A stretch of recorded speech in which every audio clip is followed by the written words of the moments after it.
Is it about this city that you love so much? I think my favorite thing about this city is that in other towns or cities or whatever, things feel very spread out.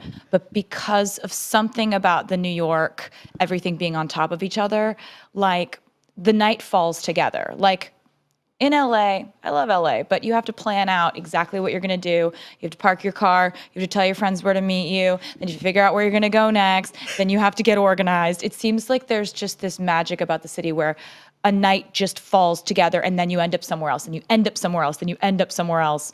It doesn't seem like it happens that much anywhere else. London, it happens a bit. London's pretty cool. London's pretty great. When you first landed here, did you have that sort of cliche feeling of like, wow, I've made it. I can be anyone. I'm in New York. That cliche feeling was literally my entire personality for like a year. when I would be like walking down the street in New York, I'd be like, I'm going to get my groceries in New York because I'm just a girl in a big city. Like, I just was fully inspired by the whole thing. Like, I don't think you should ever have to apologize for your excitement just because it's like, I don't know, just because something's cliche doesn't mean that it's not something that's awesome. True. What people call, supposedly cheesy, it's just joy, isn't it? Yeah, like the worst kind of person is someone who makes someone feel bad, dumb, or stupid for like being excited about something. Oh, I hear that. Well, worst type of person. I'm excited to be here. Good, yes. Just so you know. I'm not going to make you feel bad for that. Please don't. Well, look, congratulations anyway, because I know you're excited because your album, Lover, is #1 in the UK. It's #1 pretty much everywhere at the moment. It's been a really, really good time, with this album. How satisfying does it feel for you to have this album be #1, but the first album that you legally own? This is all your baby. How good does that feel? It's the best. It's literally the most satisfying feeling in the world to own this record, to know that, this is something that I've always written all my own music. I've always made all of my own decisions. I've always curated absolutely everything about what I do. But, the fact that I own it, it's just, there's something about that makes it more special than anything I've ever done. And certain people aren't going to see a single penny of it, which is fantastic. It's fantastic. Really good. I do need to talk about that. He who shall not be named, Scooter. Even though I just named him. I did it. I went there. But look, it's been really interesting to sort of see how this whole thing has played out, because look, people will see stuff on the blogs, on Twitter, whatever, like, oh my God, the drama, the hype, it's crazy. But this is your life. This is something that you are fully experiencing. Have you actually found sort of, peace in everybody knowing your side of the truth? Yeah, for sure. I know exactly what happened. I think if you look at what happened, it's very obvious. It's just right there. Yeah. But I choose to look now at the positive of getting to go back in and re-record all my own music, that, I get to go back and revisit these moments of my life. At the time that I recorded these songs, I didn't know what they were going to grow up and be.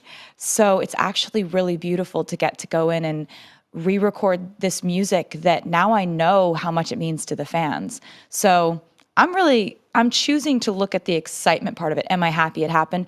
Absolutely not. Mm-hmm. Am I ever going to be happy it happened? No. Mm-hmm. But I'm going to choose to redo all my music and be excited about that.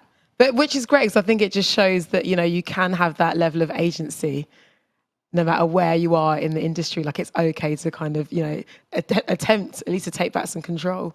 Yeah, if you're the writer of your own music, that's why I always encourage new artists, write. Become passionate about writing. If you can at all, please write your music, because it's the only way that your rights can't be taken away from you in the music industry as it stands. Right on. I mean, the last time I saw you, we were getting ready for a big weekend.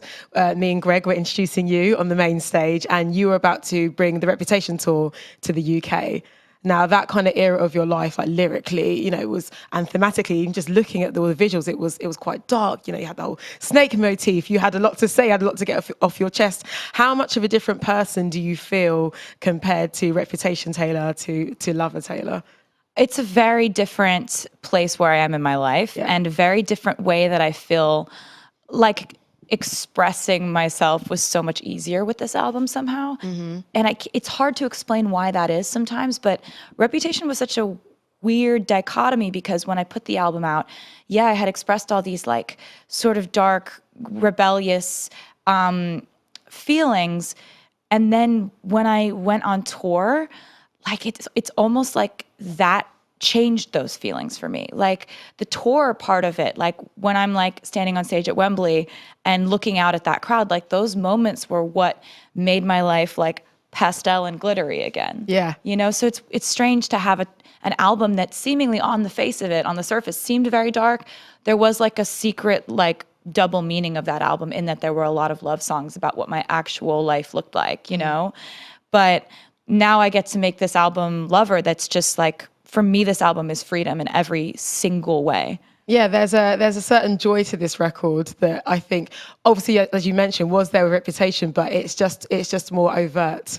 It seems to me that you just want to have a nice time. Yeah, it's not joy in spite of anything. Yes. It's just joy. Yeah. I do want to just have a nice time.